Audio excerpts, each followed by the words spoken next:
Hi, welcome back again to Mary Apollo channel. It's a channel for storytelling, leadership, and career coach.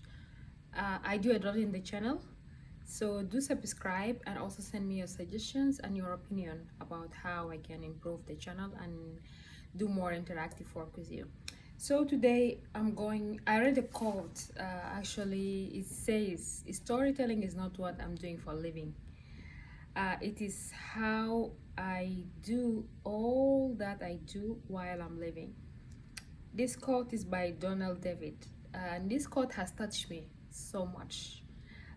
The amount of the energy that he put on to highlight how storytelling is important to him, and also it motivates me in the morning when I wake up from my bed. I start doing my day, and then I thought about how I can make this quote more impactful and encourage more people through the stories that I tell, because I receive a lot of positive comments from the people about storytelling and my storytelling skills. Take you back to storytelling. Storytelling for me personally is all I do. What make me breathe, what make me alive, is the thing that I imagine myself doing in my childhood when I grow up. I have because when I grow up, I have a dream that I will become a storyteller one day. I will join law school to become a writer. So I can use the stories that I advocate for my client, write it in the story. And when it comes to storytelling, many people have inspired me to storytelling, and one of them is my grandma.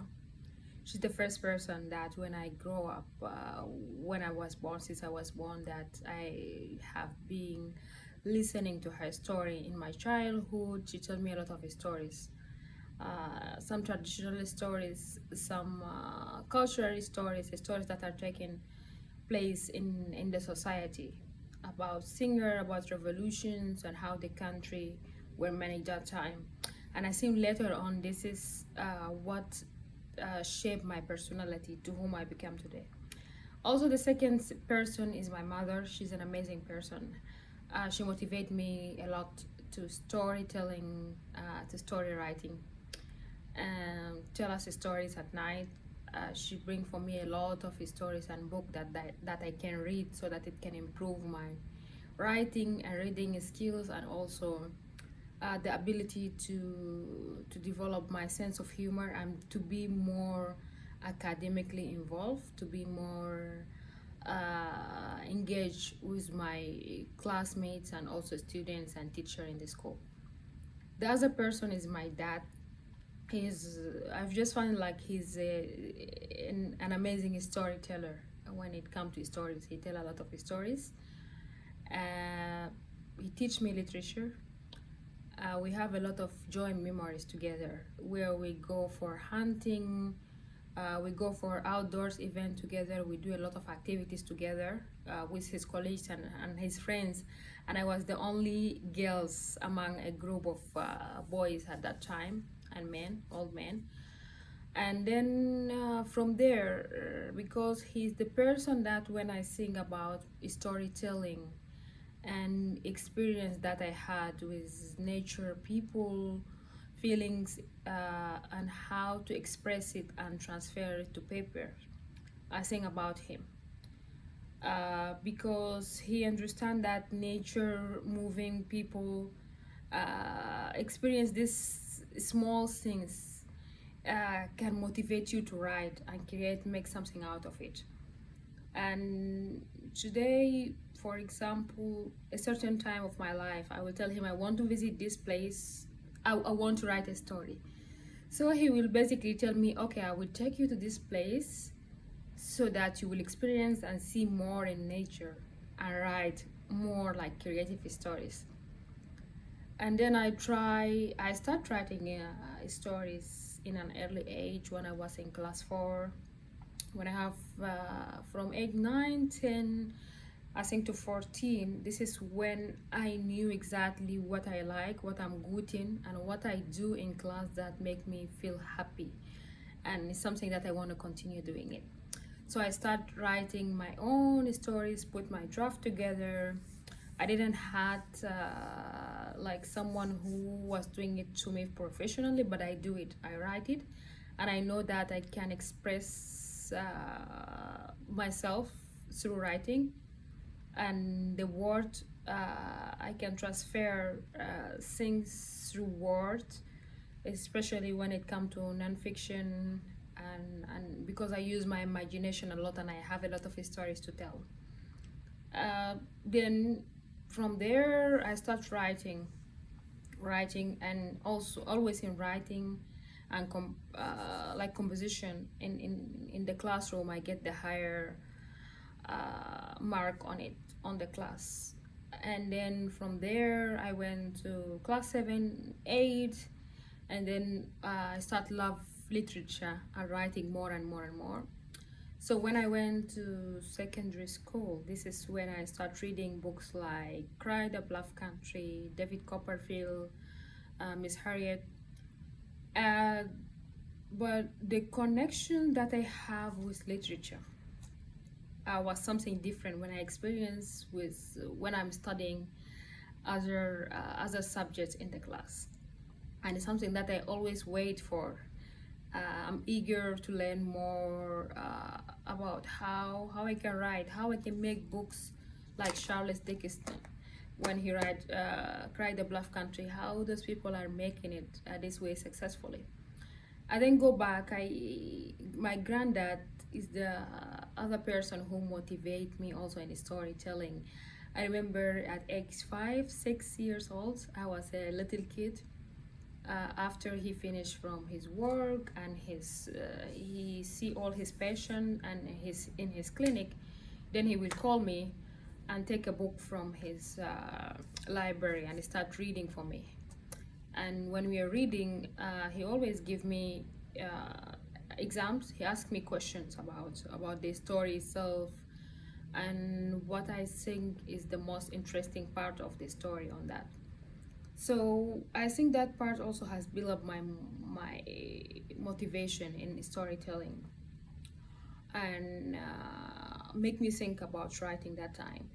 And yeah, so we will read this story. After this story, we will, when it's time to go to bed, and then we start listening to the radio together. At that time there was Radio Monte Carlo was broadcasting in Sudan, 91.9. So I don't go directly to sleep. We sit in the nature. I experience everything around me, the breathing, the people who are moving, the family, my grandma, the river Nile where we used to live beside. Everything that at night comes into my imagination. Uh, and then all those people's like really motivate me to storytelling, and the experience that I went through also. There is a lot of stories that I want to share. One day I will come and share it and talk about it. The first day I went to school, how was that feeling to walk inside the schoolyard and meet my teacher and the students who were there. My dad, because he played an important role in my life, academically and also personally. He will take me, drop me to school. He's the one who used to drop me to school most of the time. Will take me there, make sure that I'm inside, and then he will leave to his job and come and pick me later on. So a lot of memories, and then take you after that when I used to travel to my grandma during holidays to spend so much time with her, and also experience how amazing her personality were, and a lot of the activities that we used to do together in church and or social activity when people come to us, and how she used to plan things and solve problems, and also manage the skills of management that she have at that time. All these are good stories to tell, and I can't wait to start like each episode, I'm going to share something different about that about my experience, because now I did some videos about storytelling, my dad, and how he affected, how he shaped the leadership of my personality today, my mom also, some of my mentors. There's many stories that I want to share. And then move after that, going to university, experience different culture, different environment, and being involved by more talented people and people who have work in the society.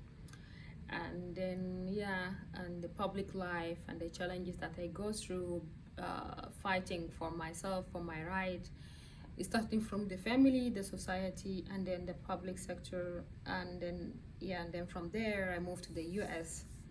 And then when I moved to the US, it's a different experience, and it's a whole experience by itself. In secondary school, I will take you back as I start writing my stories and drafts. I will write them on a notebook and then keep them somewhere. I have like I have 3 notebooks. I still have them up to today. I save them. One of them that I write it in class 7. I just had a nice notebook, a purple one, where I used to write on it whenever I feel writing. And I remember I left it somewhere with my books at home, and I haven't seen it. So I have an amazing aunt. Also used to be a teacher, and she know my skills. So she took that notebook and she saved it for me. And suddenly, after I graduated from university, like almost 10 years, one day she came to me and she handed me that notebook. She said, "Oh, this is your notebook, the one that you used to write stories on when you are in class 7." And I was amazed about that, because at that time, I used to write what I'm experiencing, what I'm going through a teenage girl eye, point of view, and perspective. So I kept that one. The second one that I did in secondary school, I have it up to today. And when I went to university, I write these verses sometimes, and I keep repeating it, writing by writing, because writing it itself and translate it to word, it make me feel happy. So I show it to some of my friends. They say they like it. So, and then from there, I start writing more stories. And then one of the stories, actually, I wrote it when I was in the second grade, in my second year in university. So when I come to the US, to do a fellowship in leadership program, there was a competition by the public school, public library in DC, and Marita Golden, she was organizing a workshop for young writers, for writers in general. It was a memoir writing, tell your story. So I remember I come in winter, and I had a different experience with new climate, new people, like and then I was learning how to adjust to the environment, to the people, at the different time zone. The last day I submitted my transcript as it was written to the competition, and then they have responded back to me that I have been selected, and then they send me the draft. They send me a timetable for the workshop, and it was 4 weeks workshop. And yeah, and how I should be able to get to work in the workshop. I remember Marita Golden. She's an amazing writer and a person that I develop relationship with, her personal relationship. There is one of the projects that I'm going to do with her soon. I just don't want to announce it, but it will be in my website and the channel. So she told me, I told her like I want to study writing in a master's degree. I know that when I write, my writing skills wasn't that good, because I need time to work on it. I need time to work in building my English, my grammar structure. So she told me, you need to improve that, and then you can start writing. You don't need to take you don't need the master degree in writing, because you are already a fiction writer. And just start working. If you find that the grammar in the structure, you will be fine, and then you start writing. And she gave me hope, like a lot of the people that always, when I tell my story, I mention, then they gave me hope. And this hope is still inside me, and day by day the passion come to me, and the feeling of that I still have a lot to do and a lot of stories to tell, not just in virtually or in person, but also in a written script, and many creative way, because I do a lot of things at the same time. I do coaching, I do media, I do teaching, many projects that I enjoy doing it. So this words is still inside and it's burning me. The passion is there, and day by day I'm making it. I'm making it soon. Just follow my channel, and then we will be sharing more about that. Have a blessed day. Bye.